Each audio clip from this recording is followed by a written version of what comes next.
Lakini mtume wetu sallallahu alaihi wasallam, yeye alayhi salatu wasalam, kama fi sahihain, ameutahadharisha umma wake kutokamana na itikadi hii chafu, itikadi ya kuitakidi kwamba kuna nuhusi. Fi sahihain min hadithi Abi Huraira radhiyallahu anhu, mtume sallallahu alaihi wasallam anasema la adwa wala tiyara wala hamata wala safar. La adwa, hakuna kuambukizana maradhi, kwamba nikikaa na wewe pembeni hapa utanyambukiza maradhi. Kwenye hadithi nyingine akasema kwamba hakuna kuambukizana maradhi. Ikiwa hilo jambo lipo la kuambukizana maradhi, faman aada al-awwal, ni nani aliyemwambukiza mtu wa mwanzo kuyapata maradhi hayo? Mtume anasema la adwa, hakuna kuambukizana maradhi, bali akasema wala tiyara, wala hakuna jambo la nuksi, hakuna jambo la gundu, bali pia mtume akasema wala hamata, wala sauti za ndege kadhaa hakuna, kama zina athari fulani hazipo, bali pia mtume akasema wala safar, wala mwezi huu wa Safar, wala hakuna athari yoyote inayoweza kumpata mtu kwenye mwezi wa Safar. Na sisi leo hii tukiwa tarehe 10 ya mwezi wa Safar katika miezi ya Kiislamu, walikuwa wale waliotangulia min ashabil jahiliya, katika watu wa jahiliya, walikuwa wanaitakidi mwezi huu sio mwezi wa kufunga ndoa, sio mwezi wa kufanya biashara, sio mwezi wa kufanya matembeleano, kwa sababu mwezi huu ni mwezi una nuksi. Mtume sallallahu alaihi wasallam akamwambia wala safar. Hadithi hii ya Mtume sallallahu alaihi wasallam fi sahihain, Mtume alayhi salatu wasalam anatahadharisha itikadi hii ya tiyara, anatahadharisha itikadi hii ambayo ni itikadi ya kuitakidi nuksi, kuwepo kwenye miezi, kuwepo kwenye nyakati. Bali pia katika Sunan Imam Abi Daud, hadithi Abdullah ibn Mas'ud marfu'an, Mtume sallallahu alaihi wasallam akatoa hukumu ya itikadi hii, faqal, akasema at-tiyaratu shirkun, at-tiyaratu shirkun, at-tiyaratu shirkun, wama minna illa walakin yudhhibuhu bitawakkuli. Anasema nuksi ni ushirikina, nuksi ni ushirikina, nuksi ni ushirikina.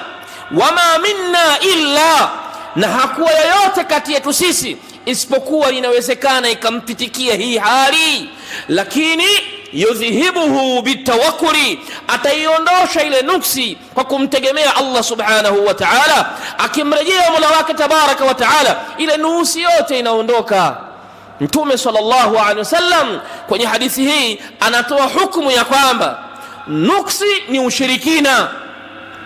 Bali pia katika musnad Imam Ahmadi, katika musnad al-Imam Ahmadi, hadithi Abdullah bin Umar bisanadin hasan, Mtume sallallahu alaihi wasallam anasema man raddatuhu tiyaratu, yeyote itakayomrejesha nuksi kwenye kufanya jambo, akaona ngoja asiende, arudi nyuma kwanza, asisafiri sasa hivi kwa sababu kuna jambo fulani, akaamua asiende, likamrejesha nuksi, ikamrejesha, basi Mtume sallallahu alaihi wasallam anasema man raddatuhu tiyaratu min hajatin, yeyote itakayomrejesha nuksi kwenye haja fulani, faqad ashrak, amefanya ushirikina.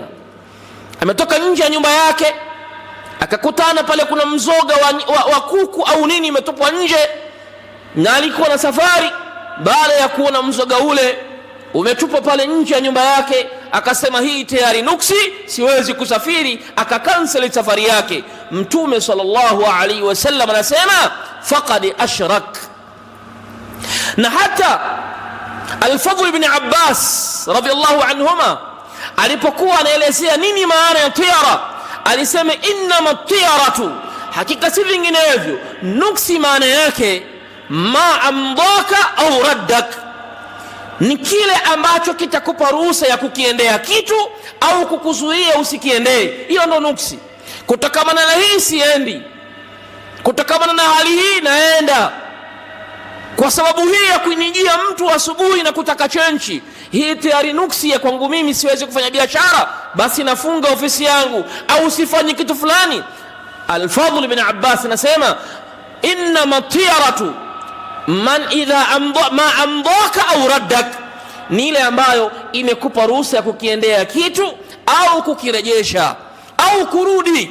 Na Mtume alayhi salatu wasallam kwenye hadithi hii ya Abdullah bin Umar anasema, man raddatuhu tiyaratu min hajatin, yeyote ambaye tiyara, nuksi, itamrejesha kwenye haja, kuna jambo likarudi kwake yeye asilifanye kwa sababu ameona ishara za nuksi, Mtume sallallahu alayhi wasallam anasema faqad ashrak, mtu huyu amefanya ushirikina